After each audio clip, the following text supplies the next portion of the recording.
at 60, you have seen Nigeria of yesterday. You've seen Nigeria of today. What are you expecting of Nigeria of the future? Well, let me begin by thanking Allah subhanahu wa ta'ala for not only sparing my life to see today, which is the eve of my 60th year anniversary, but for all of the accomplishments in these years and in good health. And with his special blessings of all of the people that have been with me and around me thus far. I, Mr. Ankeli, Yes. believe that Nigeria is a great country. Its potentials have been spoken about over the years, and we are still not yet there. It's work in progress. But looking back from the time I got to maturity of understanding my environment to today, I will say that some achievements have been recorded,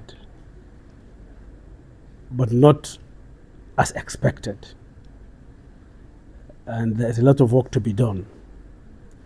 And much of it rests on the shoulders of the leaders of the country and indeed other students. So I still believe that Nigeria is a great country, and it can be taken there.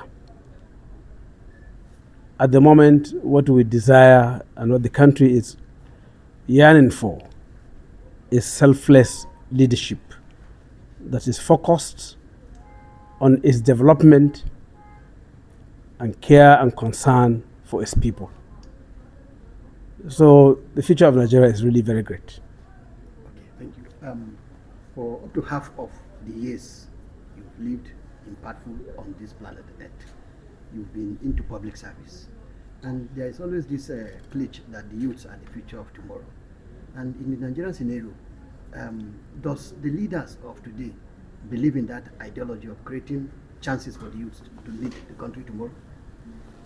Well, if you say the leaders of today, let them speak for themselves. The leaders of today. And what they are doing, is it actually in conformity with this long-standing yearning and aspiration of Nigerians that the youth are the leaders of tomorrow? But speaking for myself, and particularly my years in service, I believe in nurturing and growing leaders, particularly those behind me. And that's why you see around me a number of youth and young leaders emerging. And when we served here in Sokoto for 8 years, our focus was more on human capital development. And when you talk about human capital development, you are talking about growing the youth, investing in their education, investing in their healthcare, investing in their future. And that was exactly the focus of our administration. And of course, you can see what is happening around us, particularly our political environment, our political family. We believe in promoting youth, and some of them are doing very well in their respective positions. So I believe that we need to do more on identifying those youth, molding them, and mentoring them for leadership. When your name ranks, TAMBUWAL, always it has echo in political dimension in the country. So what do you envisage for the unity of the nation in diversity from southern, northern Nigeria? How do we pursue to see oneness? The unity of Nigeria has always been a challenge. If I may recall, even during the time of our forebearers, Ahmadu Bello, Sultan of Sokoto, was popularly quoted to have said that what we need to understand is we must not bury our differences, but we need to understand them. When you have an amalgam like Nigeria, when there is no second to it in the world, with diverse cultures, with diverse tribes, with diverse ethnicities, nationalities, and religion. No such a country like Nigeria in the world. So those differences must be there. The fault lines must be there. It is for the leaders to understand them, appreciate them, and try to address those concerns. So my appeal to leaders of today is that what we have seen so far under this administration is a clear case of ethnic chauvinism. I have no apology to say that President Bola Ahmed Tinubu is leaning more towards empowering the Southwest, not even the Southern Nigeria that he claims to be representing when you come to the issue of rotational presidency. I mean, the facts are very clear.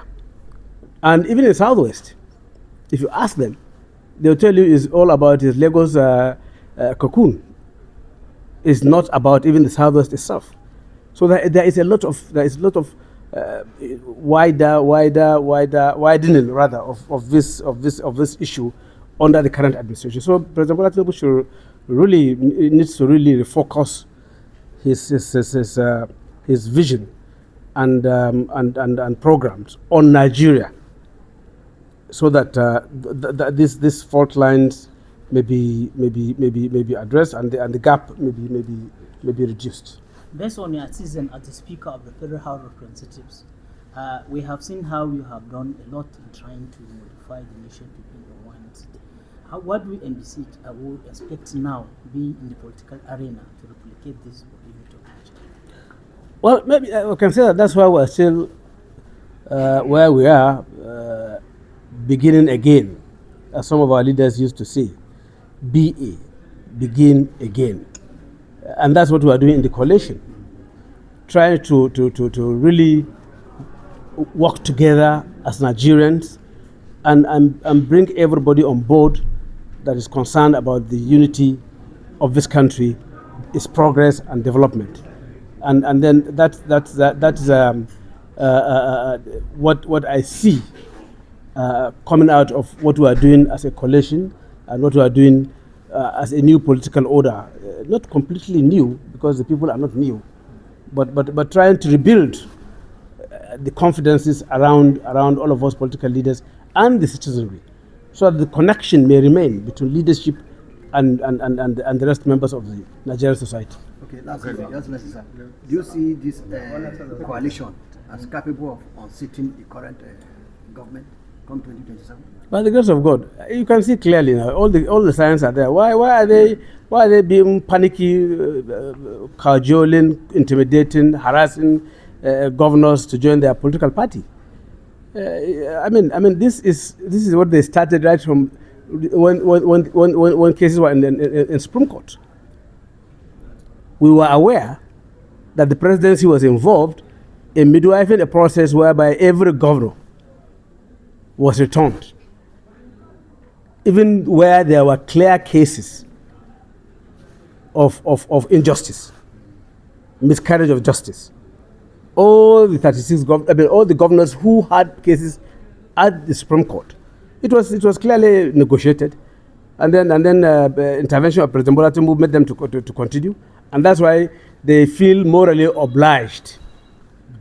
There is that political IOU between the president and those governors, because that was the deal for them to join his party.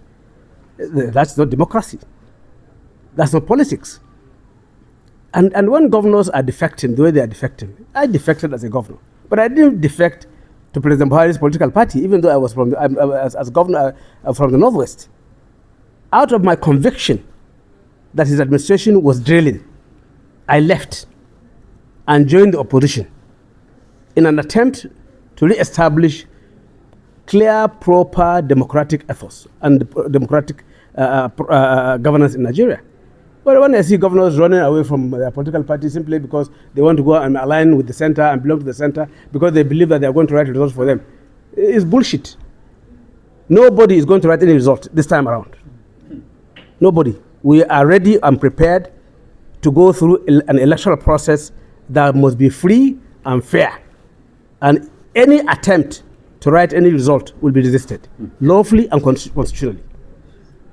A follow-up Yes. question, and it has to do with this statement you just made.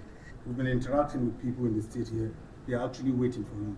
They talk. They want to know which direction. A kind of a reassuring word for the supporters, the team supporters in the state, so that they will have come, because we've been hearing them giving more. It's work in progress. I have not hidden myself. I've been involved in this coalition from day one. From clearing the bushes. I've been involved, and it will culminate into what it's supposed to be. And at the end of the day, very soon, we'll make our position known. We'll make further deeper consultation with our stakeholders here, and take a final position. But certainly, we are not going to partake in further destruction of this country. Okay, da takaice da Hausa muna maka murna da cikar shekaru 60 a duniya. An gaji an ga yau wajen mulkin Najeriya da kuma yadda tafiyar kasar nan ke tafiya. Shi me zaka ce dangane da yadda abubuwa ke tafiya a kasar nan? Ina ƙara Allah godiya mai rahama mai jinƙai da ya nuna muna wannan rana ta jajibirin cewa gobe in Allah ya da zan cika shekara 60 da haihuwa. Ina ƙara mishi godiya bisa ga al'amurra na ci gaba na ɗaukaka da Allah ya bani tun tasowa ta har zuwa yanzu, kuma musamman zama cikin ƙoshin lafiya da walwala.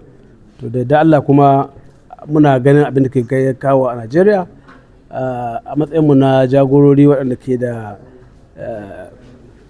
abin na tunanin al'ummarmu a cikin zukatanmu, muna ƙoƙarin haɗa kan jama'a don mu ga cewa da Allah an samu mafita cikin taimakon Ubangiji, an kwato wannan ƙasa daga hannun take ciki yanzu, a dawo da ita a turba ta ci gaba inda shugabanci ba yana kula da kanshi bane, a shugabanci yana kula da menene al'umma suka ciki don a tabbatar da cewa an samu ci gaba da zaman lafiya insha Allah. Dimbin magoya baya na ta sa ran su ji inda kai har yanzu wasu ji koyi ba. Me ake ciki ba? Shawarwari ne muke ta yi, kuma a matsayinmu na jagorori ba za ka je ka yi gaban kanka ba. Muna ta magana da magoya baya, kuma ba daɗewa bayan Allah da za a ji inda muka ta sama, amma kowa ya sani a cikin ƙasar nan cewa ni ina cikin waɗanda suka fara assasa wannan tafiya ta sabuwar tafiya. Saboda haka in Allah da ba gudu ba ja da baya muna kan wannan magana, kuma da Allah ba daɗewa ba za a ji da gare mu.